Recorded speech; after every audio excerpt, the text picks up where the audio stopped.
how the logistics industry can help wildfire victims, new large-scale manufacturing, and revised freight classifications. Pull up a chair and join us as the editors of DC Velocity discuss these stories, as well as news and supply chain trends on this week's Logistics Matters podcast. Hi, I'm Dave Maloney. I'm the Group Editorial Director at DC Velocity. Welcome. Logistics Matters is sponsored by CSCMP Edge 2025. It's time to level up at CSCMP's Edge 2025 Supply Chain Conference. Mark your calendar for October 5th through 8th at the Gaylord National in Washington to join supply chain's best, to gain cutting-edge insights, and to elevate your career. As a Logistics Matters listener, save $500 on registration with code LOGISTICS. Go to cscmpedge.org to learn more. As usual, our DC Velocity senior editors Ben Ames and Victoria Kickham will be along to provide their insights into the top stories of this week. But to begin today, we have all seen the unprecedented damage caused by the wildfires near Los Angeles, and it is at times like this that the supply chain industry can mobilize resources to make sure supplies get to those who need them most. Yesterday, I spoke with Kathy Fulton, the Executive Director of the American Logistics Aid Network, better known as ALAN, to find out what the emergency needs are, what is being done, and what more can be done. Here is our conversation. Welcome, Kathy. It's good to have you back with us on Logistics Matters. Thanks, Dave. It's good to be with you. So you've been with us many times before in the past. Can you tell us a little bit about the good work that ALAN does on an everyday basis? Sure, thanks, Dave. So American Logistics Aid Network, or we just call ourselves ALAN, is a nonprofit that was formed by the logistics and supply chain industry to be the disaster response arm from the industry. We do a couple of different things. Primarily, we were formed to provide logistics support to disaster relief efforts. So that means connecting businesses who want to help during a disaster by using their transportation or warehousing, material handling equipment or expertise. We can help connect them to the nonprofit organizations who are on the ground. And on the flip side of that, and actually probably more importantly, for supply chain people, we're a demand-focused organization. So we're looking at what are the true needs, and then helping to bridge that back to the supply chain organizations that can provide that support.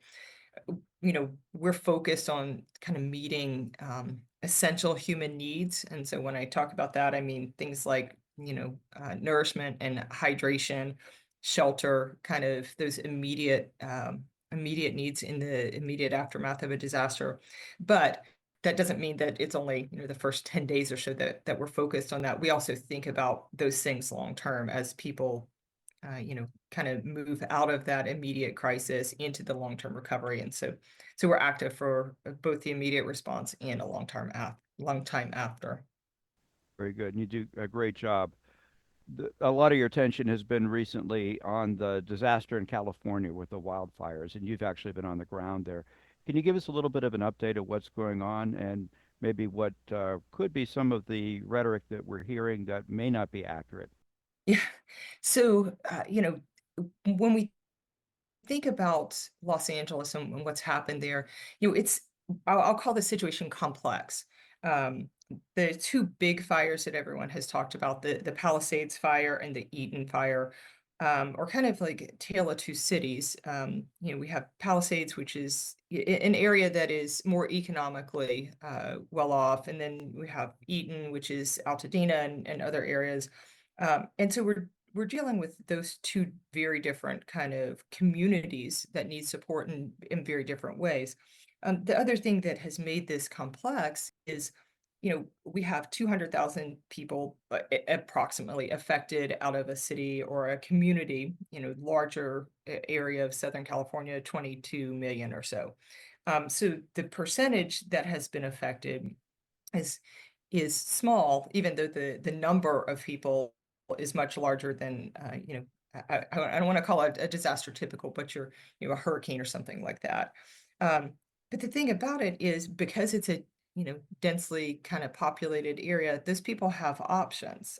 So you think about 200,000 people spread out across a city or a community of 22 million or so, they can just, go 10 minutes, 15 minutes down the road to a hotel or stay with a neighbor or things like that. So actually understanding what's needed and where it's needed, um, from a supply chain perspective has been complicated.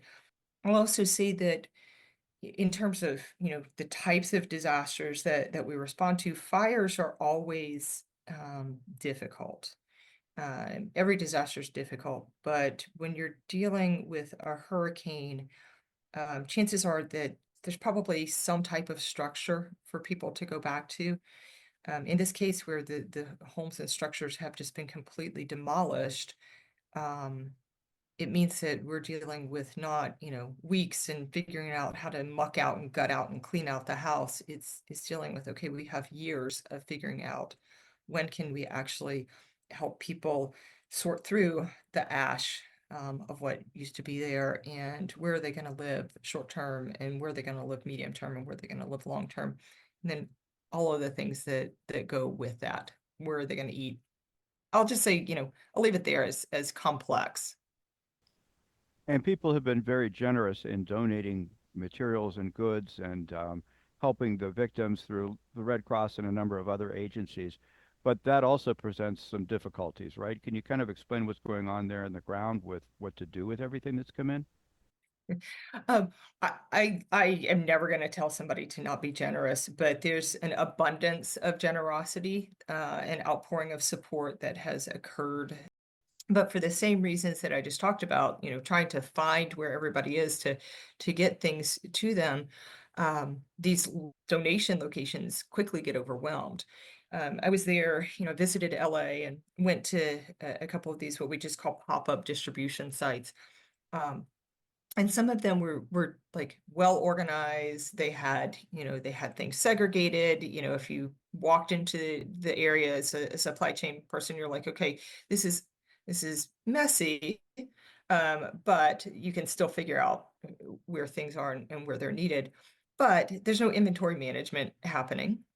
There's no trace and track and all of these things that we've come to expect from our modern day supply chains.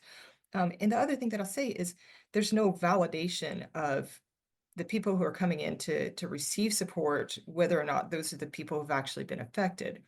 But it muddies the demand signal, and it also muddies, like, how do we know, if we've served 50,000 people, but only, 10,000 of those were people who've been affected by the survivors. Well, now we've used up all of those resources that may be available, 2 weeks from now or 10 weeks from now for people, who really were affected. I've probably said this on the podcast before, but the best way to serve disaster survivors, after an event is by reestablishing those pre-existing supply chains. In most cases, in this event, in this fire, those pre-existing supply chains still exist.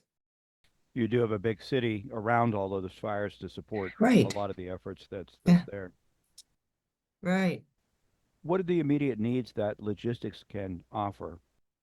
Yeah. So um, we are still seeing, some of our partners who are working directly with survivors who have some immediate, kind of logistics, what I'll say, logistics needs that are secondary logistics needs. So they've collected all of these things. Now they have to figure out what to do with them so that they can, over time, continue to support the survivors they're serving. So that translates into, hey, we need warehouse space because we have air quality concerns, and so we just need a place to park this big mask donation. And so warehousing space, transportation to get those things there. And I'll say probably the biggest thing that I see is the need for expertise, just to help, and that's really something very specific to this event, but just helping these organizations understand, okay, we're doing this pop-up donation center now, how do we manage it? And Kathy, your role primarily has been as a matchmaker between those people who have needs during a disaster and the people who have logistics services that can meet those needs. And you work with a lot of different state and government agencies in this role. And we've heard a lot lately about FEMA and the lack of response that it has given to North Carolina, as they've been accused of not responding properly, and also in California now. And the new administration in Washington is threatening that maybe FEMA shouldn't exist.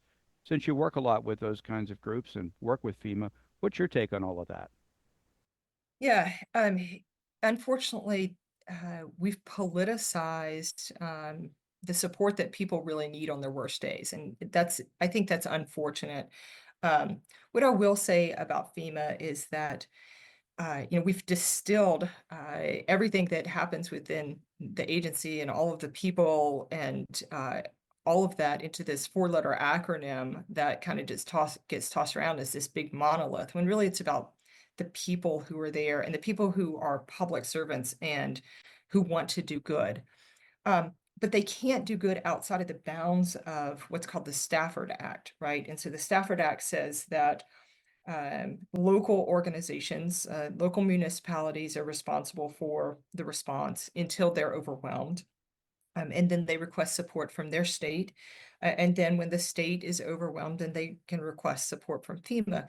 And the types of support that they can request can be, financial to help them pay for things, or it can be, people who need to come in and specialize in things. Think of like search and rescue operations, or it can be commodities. So I know people talk a lot about like the truckloads of FEMA commodities moving into an area, but the reality of all of that is FEMA is only doing what the governor has requested. So uh, when people are saying, where's FEMA? Why aren't they here? Why haven't they provided this type of support?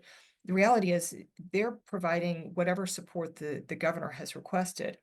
I don't follow, it's those orders and those requests from the states very closely, but I'm not aware of any requests that have come out of either California from the fires, or last fall with North Carolina, um, that either administration denied and said, you're not going to get this. Um, so FEMA is doing what they're supposed to do.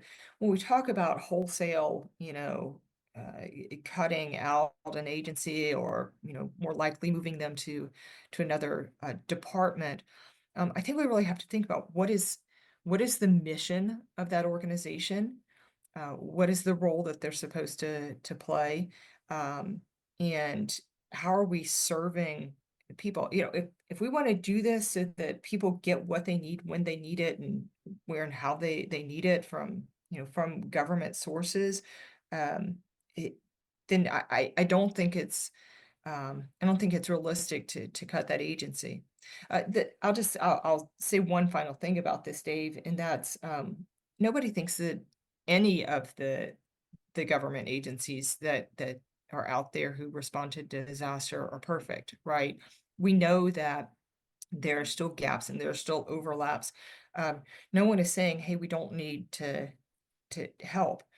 We've adjusted FEMA's role multiple times over the past couple of decades, whether it was the post-Katrina Emergency Management Reform Act, or the post-Sandy Recovery Act, or like all of these things are focused on improving how we support disaster survivors.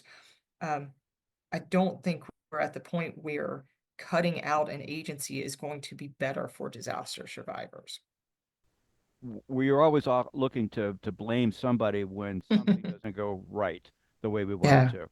And I think people would probably blame whether it's the fire hydrants in Los Angeles, or FEMA's response and other disaster response.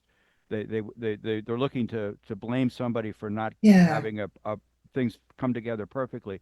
But you can't build an infrastructure that can address every particular issue, or else people would be complaining that you've actually overbuilt for that It, response. yeah, I mean, it depends on how you want to fund disaster relief. Yeah, I think, we often think about the emergency response structure as something that should exist, and just should be there to meet our every need.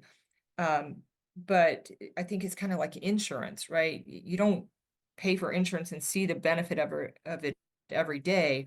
But when you need it, it's there. And so if we want to be able to respond rapidly when a disaster occurs, we have to fund those things. We can't expect those things to happen miraculously. And again, insurance I think is a great example where we expect that at the end of the day, if we need that insurance because something bad has happened, it's going to be there. But I'm not talking to my insurance agent every single day. Exactly. Obviously, you do ongoing work for whether it's the fires or hurricanes or earthquakes, other places. How can people find out more information, or how can people donate in advance, letting you know who they are and what they're all about, and that they're at the ready to help whenever something else would happen? Yeah, so the best way to find out anything about us is always our website, alanaid.org, ALANAID.org.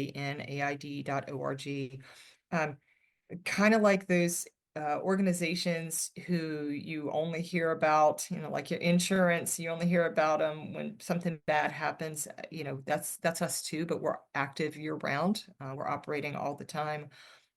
Really small staff, really small group of us who are doing it alongside businesses and volunteers. But we always appreciate people letting us know that they can support us either financially or with in kind. Our website's the best way to find out how to do that. Kathy, as always, it's great to talk to you. Thank you again for the good work that Alan does every day, and not just when we hear the big disasters. But thanks for being probably, and I've said this before, you're the best thing that logistics does in our industry. And we couldn't do it without the industry or without, friends like you, Dave. So thank you for having me on. It's always a pleasure to talk to you. We've been talking with Kathy Fulton. She's Executive Director of ALAN. Thanks again, Kathy. Thanks. Now let's take a look at some of the other supply chain news from the week. And Ben, there's been a greater push in recent years to reestablish and build up America's manufacturing capacity. And you wrote this week about a couple of new manufacturing projects that are attracting attention. Can you share more? Yeah, glad to, Dave. It's an understatement to say there's a lot of uncertainty now about business conditions, but amid all that volatility, we saw some encouraging signs this week of manufacturing projects here in the US, which is significant in a time of nearshoring and changing trade routes and cooling off inflation, a lot of moving parts here. But of course, manufacturing brings the promise of new jobs and also of material handling and warehousing and trucking and all the logistics that's needed to make a factory work. The first one was a company called Stardust Power that broke ground on construction this week for a $1.2 billion plant in Oklahoma that it said will become one of the nation's largest factories for producing materials for batteries. This company processes lithium from various sources to provide to the other companies that make actual lithium ion batteries, which of course are in pretty much everything, and they're expected to keep on growing at a high rate. We're talking about the large batteries, like in electric vehicles, whether they be forklifts or cars or trucks, as well as renewable energy storage systems and portable electronics and industrial applications. There's lithium ion batteries everywhere you look. Right, there are. And $1.2 billion investment sounds like a pretty big plant, and they're going to obviously need a lot of logistics services and jobs. What's the other project you wrote about? Yeah, that's right. The second one we saw this week was from GE Vernova. And if you want to Google that company name to figure out what they do, then that's what I just did as well when I saw that news. They're quite a new company. Their stock just started trading about 9 months ago in 2024. But they're also really not such a new company because they're a spin-off of one of the specialist groups from General Electric. So GE Vernova said that it plans to invest $600 million in its US factories and facilities over the next 2 years, and this would support its energy business. And that makes equipment for generating electricity through things like gas power or supporting the grid or nuclear generation or onshore wind turbines. I didn't know this until I looked it up, but GE Vernova's technology actually helps produce about 25% of the world's energy, and it's deployed in something like 140 countries. So the company operates here in the US, facilities actually in all 50 states. And so this $600 million will get spread around to many of them. But a major chunk, about half of it, will help build up capacity to make heavy-duty gas turbines. That's natural gas spinning turbines to make electricity. For some facilities in South Carolina and New York and New Jersey and Maine. The rest of the money is going to go to about 9 other states for projects that have to do with electricity capacitors and transformers, nuclear plant equipment, electricity grid equipment, and there's an innovation research hub for R&D. Those all sounds like some pretty significant investments, and hopefully even more is on the way. I hope so. We'll keep an eye on it. But as you said, these things certainly need a lot of logistic services. That's true. Thank you, Ben. Glad to. And Victoria, as any shipper knows, the way that the industry classifies freight can have a big impact on the rates that they pay. But now that classification system is likely to change. How is the industry preparing for this change? Yeah, that's right, Dave. So I'm about to give you a lot of acronyms, so forgive me for that. I'll explain them all. But the National Motor Freight Traffic Association, or NMFTA, published proposed changes to its National Motor Freight Classification System this week. It's a transition that was announced last year and that the group really has been working on for the better part of a year. The NMFC, as it's known, is a freight classification tool that businesses throughout the less than truckload industry, that's LTL, use to classify and establish prices for moving freight. The NMFC is a voluntary system, but it's widely used throughout the LTL industry by carriers, third-party logistics service providers, those are 3PLs, freight brokers, and shippers. So the updates will affect a wide range of companies, obviously. And when they take effect later this year, shippers may see changes in the LTL prices they pay to move freight. That's because the way their freight is classified and subsequently billed could change. The idea behind all this is to simplify and update what most agree is a very complex system. There's a lot to it, but in a nutshell, the changes seek to simplify classification by grouping similar items together and assigning most classes based solely on density. Exceptions will be handled separately. Ben has done some initial reporting on this issue, and the release of the proposed changes this week is sort of the next step in the process. I was at an LTL industry conference this week in Atlanta, the SMC3 Jumpstart 25 event, and this was a big topic there, as you'd expect. I can imagine. So when can the shippers and carriers actually expect the changes to take effect? And what's been the industry reaction to the revised classification so far? So the short answer to the first part of your question is this summer. Representatives from NMFTA were actually at Jumpstart 25 to explain the changes, and they also gave a timeline for implementation. So they published the proposed changes this week in a document called Docket 2025-1. The docket includes more than 90 proposed changes to the system, and it's open to industry feedback through February 25th. NMFTA will follow that with a public meeting to review and discuss the feedback on March 3rd, and the changes are set to take effect July 19th. To answer the second part of your question, the general consensus at Jumpstart was that most companies are still, trying to figure all of this out, and that the release of the proposed changes this week will help get the ball rolling on that. So I think the real work among industry stakeholders starts now. For its part, NMFTA is focused on communicating the changes and the process moving forward by attending industry meetings like Jumpstart and also with other outreach efforts.